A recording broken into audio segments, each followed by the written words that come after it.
അമ്പോ ഇങ്ങനെയൊക്കെ നടക്കും ഞാൻ ഒരിക്കലും വിചാരിച്ചില്ല. സംഭവം എന്താന്നല്ലേ ഞാൻ പറഞ്ഞുതരാം. ഇന്ന് ഞാനും എന്റെ കൊച്ചു ഫാമിലിയും കൂടി ഒരു തീർത്ഥയാത്ര പോണ് കേസ്. എങ്ങട്ടാന്നല്ലേ നമ്മൾ പോണത് കൊട്ടിയൂർ അമ്പലത്തിക്കാണ് കേസ്. ഇപ്പൊ പിന്നെ അതിന്റെ സീസൺ അല്ലേ, നമ്മൾ പിന്നെ അവിടെ എത്തിയ പോലെ തിരക്കൊന്നും കാണാനല്ലേ കേസ്. സ്വാഭാവികം നമ്മൾ ഇവിടുന്ന് മുങ്ങി കുളിച്ചിട്ട് നേരിട്ട് വേണം അമ്പലത്തിൽ പോകാൻ. അതുവാ നനവോടെ നമ്മൾ ഇനി തൊഴുകാളെ ക്യൂല് നിൽക്കണം. ഞാൻ കേസ് ഞാൻ ആ പ്രതീക്ഷിക്കാത്ത നഗ്ന സത്യം എന്താന്നല്ലേ, വരിന്നൊക്കെ പ്രതീക്ഷിച്ചപ്പോ ഞാൻ വിചാരിച്ചല്ലേ 10-15 മിനിറ്റ് എങ്ങാനും വരും. ഇപ്പൊ 4 മണിക്കൂറായി നിൽക്കൽ തുടങ്ങി. ഒരു അനക്കവും കാണാനല്ല. പിന്നെയുള്ള ആ ഒരു മെച്ചെന്ന് പറയുന്നത് പുറത്തോട്ട് നോക്കിയാൽ അടിപൊളി വ്യൂ ആണ്. അങ്ങനെ ദീർഘ സമയത്തിനോട് നമ്മൾ ഏകദേശം എത്താറായി. ഈ ഒരു ഒറ്റ വ്യൂ നിങ്ങൾക്ക് മനസ്സിലാക്കാം അവിടുത്തെ തിരക്ക് എത്ര മാത്രം ഉണ്ട്. ഇവിടുത്തെ മെയിൻ പ്രത്യേകത എന്താ വെച്ചാൽ അമ്പലം സ്ഥിതി ചെയ്യുന്ന വെള്ളത്തിലാണ് കേസ്. അങ്ങനെ എങ്ങനെയൊക്കെയോ നമ്മൾ തൊഴുത് ഇറങ്ങി. ഞാൻ ചെറുപ്പത്തിൽ എങ്ങാണ്ട് വന്നത് അങ്ങോട്ട്. അതുപോലെ കൊട്ടിയൂരത്തെ മെയിൻ സംഭവമാണ് കേസ് ഈ കാണുന്നത്. അവിടെ ഒന്നും ഒരാൾ ഇത് വാങ്ങിക്കാതെ പോകാറില്ല. അങ്ങനെ അവിടെ നിന്ന് അപ്പം കഴിച്ച് നേരെ ഞക്കര കൊട്ടിയൂർ പോകണം. നമ്മളിപ്പോ തൊഴുത് ഇക്കര കൊട്ടിയൂരാണ് കേസ്.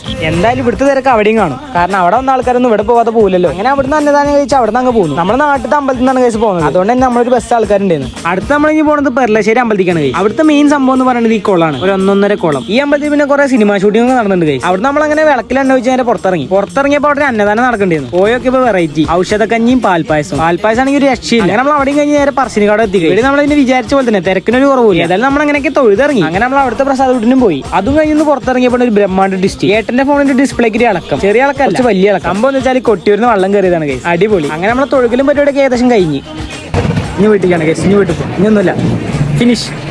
പ്രാവശ്യത്തെ തീർത്ഥയാത്ര ഫിനിഷ്. ഈ ചെറിയൊരു പർച്ചേസും കൂടി കഴിഞ്ഞിട്ട് നേരെ വീട്ടിലേക്ക്. അപ്പൊ ഓക്കെ, അടുത്ത വീഡിയോയിലാണ്.